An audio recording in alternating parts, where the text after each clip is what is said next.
అప్పుల బాధలు వెంటాడుతున్నాయా? అయితే 6 JVR వారి జాతిరత్నాలు ధరించండి. హాయ్, వెల్కమ్ టు మనం టీవీ. నేను మీ మనోజ్. ఐబొమ్మ అందరికీ తెలిసే ఉంటుంది. సో హాల్కి వెళ్ళి సినిమా చూడలేని వాళ్ళందరూ కూడా మొబైల్లో సింపుల్గా ఐబొమ్మ కొట్టేసి లేటెస్ట్ మూవీస్ ఏమున్నాయి, ఏ సినిమా మనం మిస్ అయ్యాం, సో దాన్ని మొబైల్లో డౌన్లోడ్ చేసుకొని చక్కగా ఫ్రీ ఉన్నప్పుడు తేప కొద్దిగా మనం చూస్తూ ఉంటాం. సో ఐబొమ్మ ఇది. కానీ రీసెంట్గా పోలీసులు ఈ పైరసీ చేసే కేటుగాళ్ళు ఎవరైతే ఉంటారో వాళ్ళందరిపై చాలా గట్టి ఫోకస్ పెట్టారు. ఇలాంటి నేపథ్యంలో కొంతమందిని కూడా అరెస్ట్ చేశారు హైదరాబాద్ సిపి సివి ఆనంద్ గారు.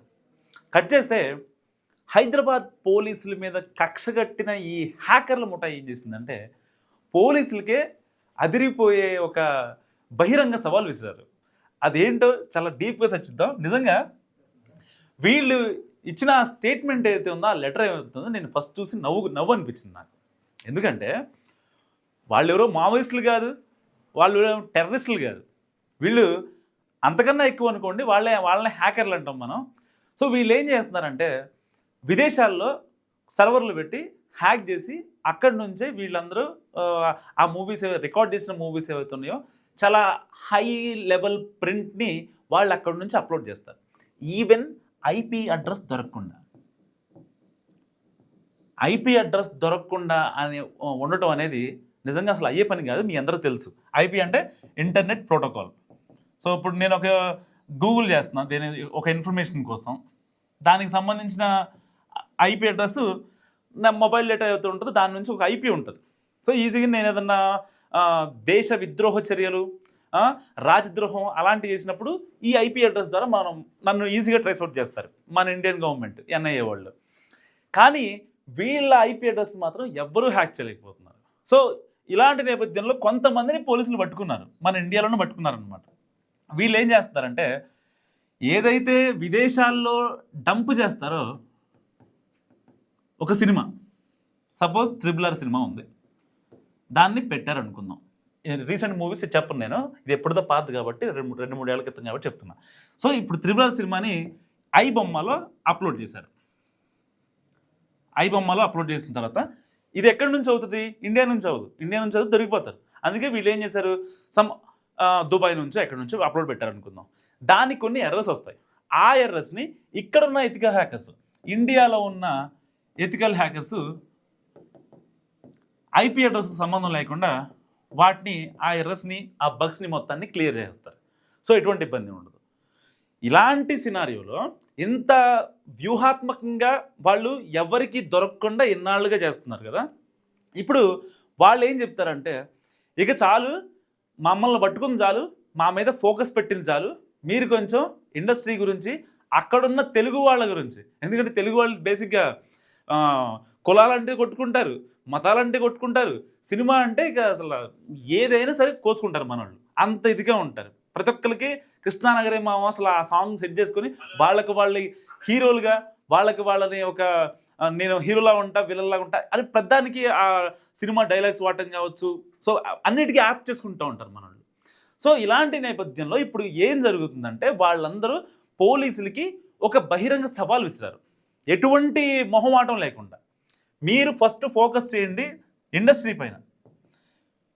పెద్ద హీరోలు అని చెప్పి, పెద్ద నిర్మాత కొడుకు అని చెప్పి, ఈయన పలానా 30 ఏళ్ళు 40 ఏళ్ళు సినిమా ఇండస్ట్రీని ఉర్రూతొలగించాడు, ఆయన కొడుకండి, ఆయనకి 50 కోట్లు ఏంటి, ఆయనకి 100 కోట్లు ఇవ్వండి అని చెప్పి ఎలా సినిమా యొక్క బడ్జెట్ని పెంచుతారంటూ కూడా వీళ్ళు నిజంగా మాట్లాడుతున్నారు. నిజంగా ఇది ఒక రకంగా వ్యాలిడ్ పాయింట్.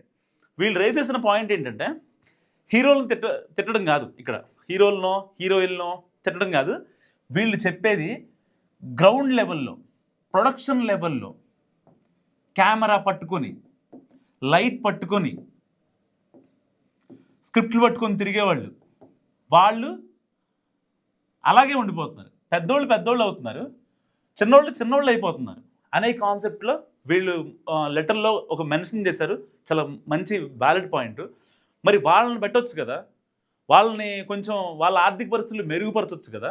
సినిమా రేటు పెంచుతున్నారు, సినిమా బడ్జెట్ పెంచుతున్నారు, టికెట్ రేటు పెంచుతున్నారు, బెనిఫిట్ షోలు వేసుకుంటున్నారు, ఇంకో షోలు అంటారు, ఆ షోలు అంటారు, ఈ షోలు అంటారు, అన్నీ వేసుకుంటున్నారు. గవర్నమెంట్ దగ్గర పర్మిషన్స్ కూడా తీసుకొని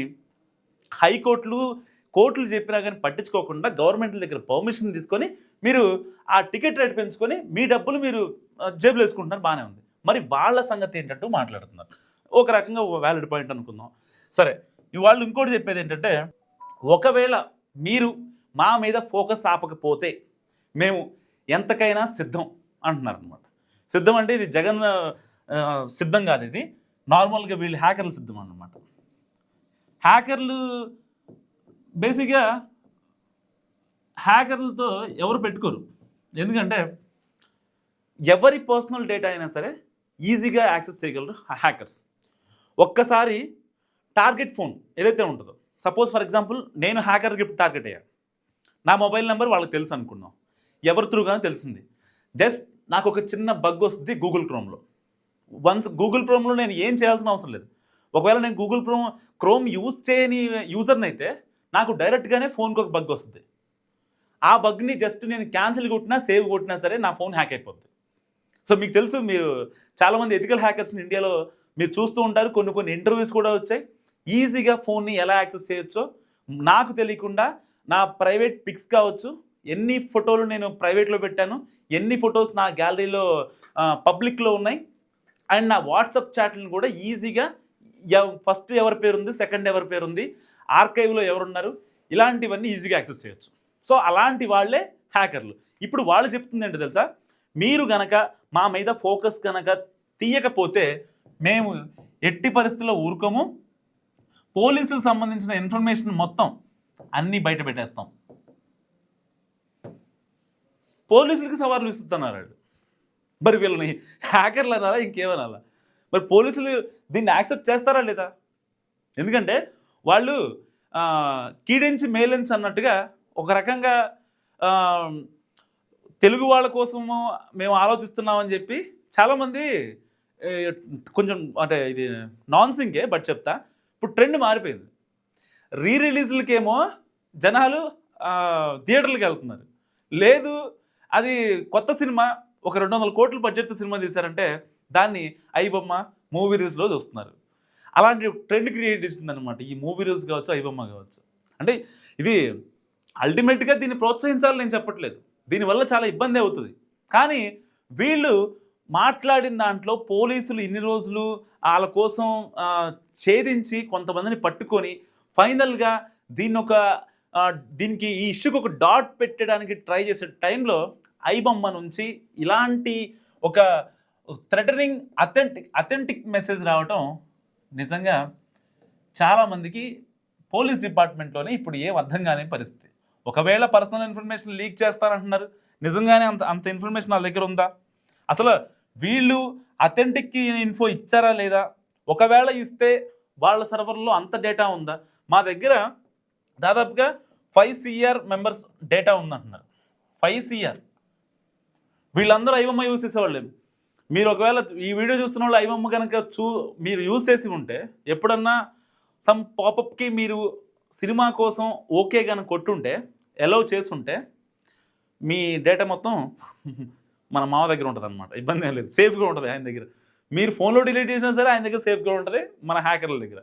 సో అందుకనే not only iBomma movie rules, ఏ వెబ్సైట్ల విషయంలో అయినా సరే మీరు కొంచెం జాగ్రత్తగా ఉండాలి. వాళ్ళు రేపొద్దున ఎంతకైనా తెగిస్తారు అనడానికి ఇది ఒక చక్కని ఎగ్జాంపుల్. ఎందుకంటే ఒక హ్యాకర్ ఉన్నాడంటే వాడికి పని అవుతున్నంత వరకు వాడు బాగానే ఉంటాడు. వాడికి ఎప్పుడైతే పని అవ్వలేదో వాడు ఒక సంఘ విద్రోహ శక్తిలాగా తయారవుతాడు. పర్ఫెక్ట్ ఎగ్జాంపుల్ ఇదే. ఇన్నాళ్ళు ఐబొమ్మని ఏం మాట్లాడలే, ఐబొమ్మ గురించి చాలా పాజిటివ్గా ఉన్నారు. ఓకే సరే, ఏదో ఒకటి కొన్ని కేసులు వస్తున్నాయి, అవి కొన్ని పెండింగ్లో ఉంటాయి, కొన్ని నడుస్తూ ఉన్నాయి, కొంతమంది అరెస్ట్ చేస్తున్నారు, అంతా జరుగుతుంది, బాగానే ఉంది. కానీ కట్ చేస్తే ఇప్పుడు వీళ్ళకి మెంటల్ ఎక్కిపోయే పరిస్థితి అనమాట. ఒకవేళ వాళ్ళని గెలుకుదామా? లేదు, 5 కోట్ల మంది డేటా బయటకు వస్తుంది. పబ్లిక్లో లేని డేటా, గవర్నమెంట్ డేటా ఏదైతే ఉందో అవన్నీ మేము పబ్లిక్ డొమైన్లో పెట్టేస్తాం. సో అని వీళ్ళంతా బెదిరిస్తున్న పరిస్థితి. మరి ఎంతగా బెదిరిస్తున్న ఐబొమ్మ కరెక్టా? ఐబొమ్మని అరికట్టాలనుకుంటున్నా ఇటు పోలీసులు, తెలుగు ఫిలిం ఇండస్ట్రీ కరెక్టా?